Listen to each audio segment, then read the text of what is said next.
My name is Sarah Mitchell. I am 34 years old, and the night my husband walked into the most expensive restaurant in the city with another woman on his arm, smiling, relaxed, completely certain he had gotten away with everything. I was already sitting at our table, waiting.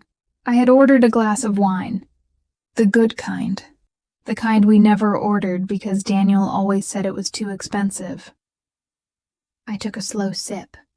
I looked at the door, and when he finally saw me sitting there, the color left his face so fast it was like watching a light switch off.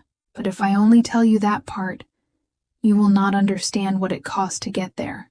So let me start from the beginning. My father, Robert Mitchell, spent 28 years working as an accountant for a manufacturing company in Ohio. He was not famous. He was not wealthy. But he was precise. Every number in its place. Every record filed, dated, organized. He used to say, "Sarah, money talks, but paperwork screams." I became a financial manager because of him. I worked for a mid-sized construction company, managed 3 departmental budgets, and had not made a single accounting error in 9 years of work. I married Daniel Carter when I was 27.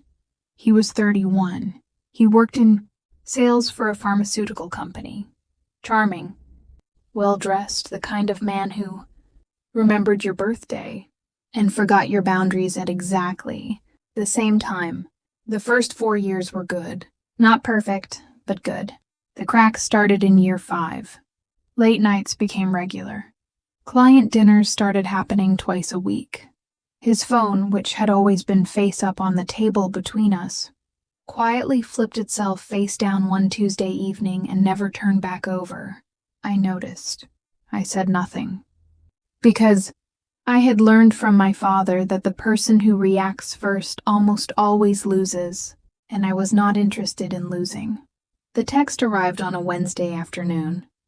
I had picked up Daniel's phone by accident. Mine and his were the same model, same black case. The notification appeared before the screen locked. Last night was everything. Missed you already. I set the phone down on the kitchen counter. I walked to the window. I looked at the street below for about 30 seconds.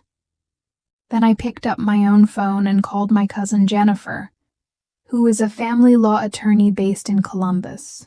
"Jen," I said, "I need to ask you something." She said, "Tell me everything." I did. Here is what most people do when they discover something like this. They confront. They cry. They scream. They send a message at 2 in the morning that they regret at 6. They give the other person time to prepare, to delete, to explain, to manipulate. I did not do any of that, because my father's voice was in my head. Paperwork screams. I had 3 weeks until our 7th wedding anniversary. Daniel had already made the reservation. A restaurant called Harlow, the most expensive place in the city.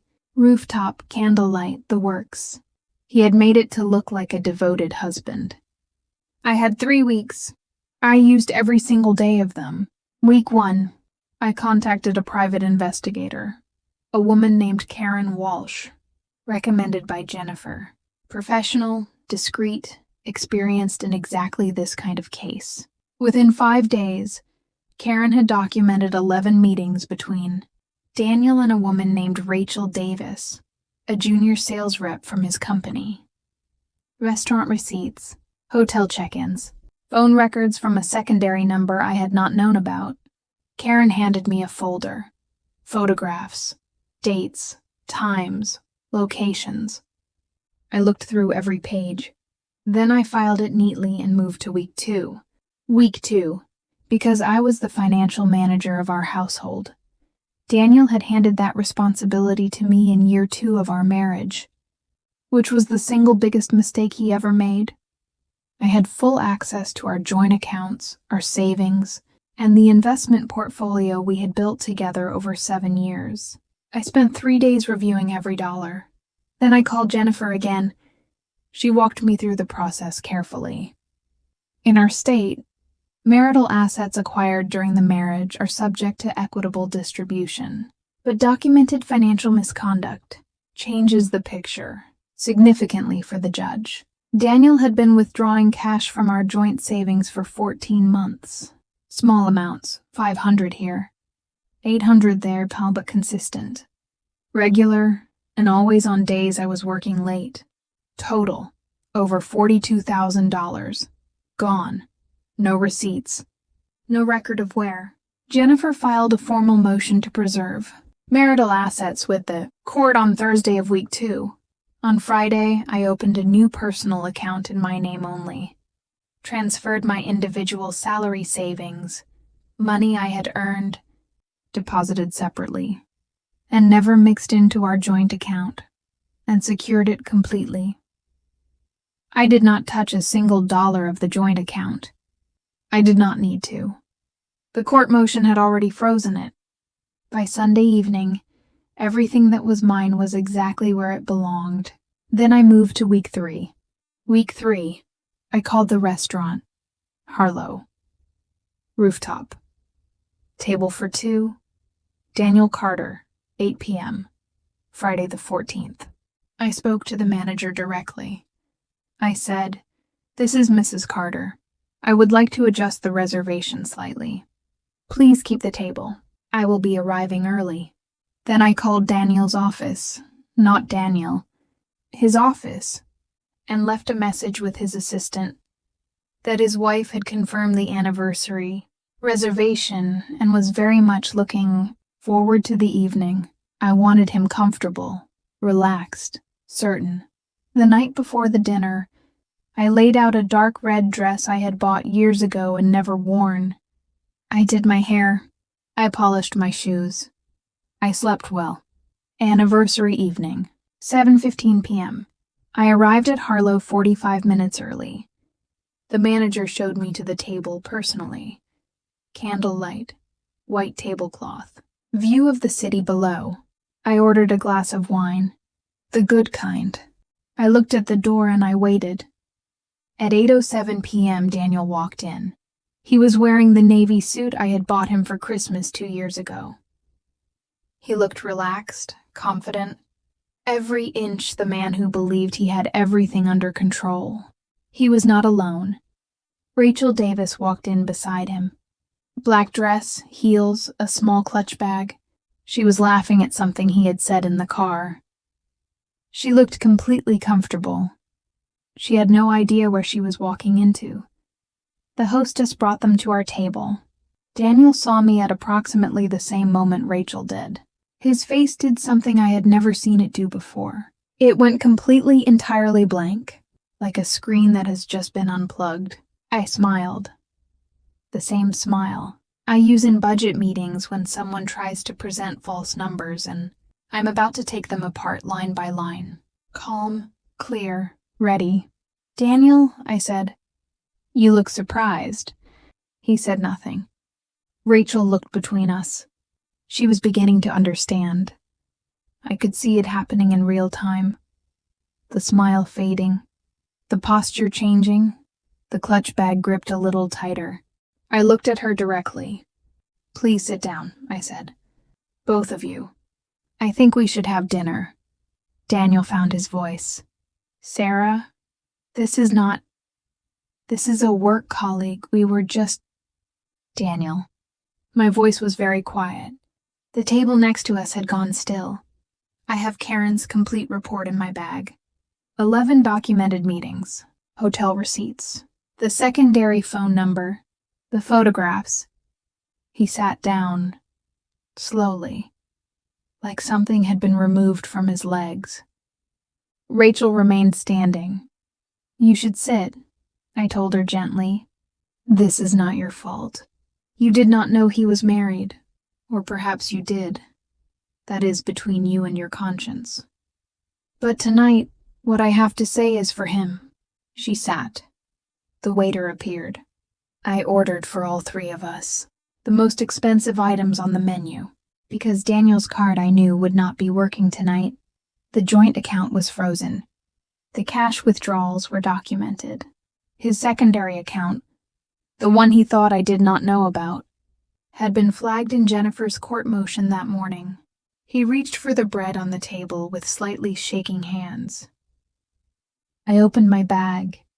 I placed 3 documents on the white tablecloth. The first, I said, is Jennifer's motion to preserve marital assets filed this morning. The joint account, the savings portfolio, and the 14 months of undocumented cash withdrawals are all part of active proceedings. I placed the second document beside it. The second is a summary of Karen's investigation report. Dates, locations, receipts. The court will receive the full version next week. I placed the third document on top. The third is the divorce petition. Jennifer filed it at 11 a.m. today. Daniel stared at the papers. His jaw was working, but nothing was coming out. $42,000, Daniel. 14 months. Do you want to explain where it went? Or should I let the forensic accountant explain it to the judge? He looked up. His eyes were red. Sarah, please. We can fix this. We can talk about this. We are talking about it, I said. In the restaurant you booked for our anniversary. In front of the woman you brought instead of me. I thought this was appropriate. Rachel stood up. She picked up her clutch. She looked at Daniel with an expression I recognized the moment someone realizes they have been used as a prop in someone else's story. You told me you were separated, she said quietly. He said nothing. She left without another word. The restaurant was very quiet. Daniel looked across the table at me. 7 years. The man who had remembered my coffee order. The man who had held my hand at my father's retirement dinner. The man who had flipped his phone face down one Tuesday evening and thought I had not noticed. I never stopped loving you, he said. I looked at him for a long moment. Daniel, love is not a feeling. It is a choice you make every single day. You chose differently. For 14 months, you chose differently. And I spent 3 weeks choosing what happens next. The waiter returned. He placed the bill on the table between us. Daniel reached for his card. Out of habit, maybe. Or hope. He slid it across. The waiter returned 30 seconds later. I'm sorry, sir. This card is showing as declined. Do you have another? Daniel looked at the card, then at me. I picked up my wine glass. I took one slow sip. I'll cover it, I said to the waiter. Please bring the receipt in my name. I looked at Daniel one last time. Good night. The divorce was finalized 4 months later. The court ordered Daniel to account for the $42,000 in undocumented withdrawals. The marital assets were divided equitably. My personal savings, every dollar I had earned and secured, remained entirely mine. I kept the apartment. My name had been on the lease from the beginning, a detail Daniel had never thought to question. I kept my job, my record, my father's lesson. The first Saturday alone, I made myself coffee and sat by the window in the early morning quiet. The city was just waking up below. I called my father. Dad, I said. Paperwork screams. He laughed. The real kind, from somewhere deep. That's my girl, he said. That's my girl. Here is what I know now. Betrayal is not the worst thing that can happen to you. The worst thing is letting it make you small. Letting it make you react before you are ready. Letting it take from you what was never theirs to take. I spent 3 weeks preparing while my husband spent 14 months assuming. That is the difference between someone who reacts and someone who plans. Know your accounts. Know your documents. Know your rights. And when the moment comes, and for some of you, it already has, be the calmest person in the room. That is where the power is. If this story hit close to home, drop a comment below. And if you know someone who needs to hear it, share it with them today. Subscribe, and I will see you in the next one.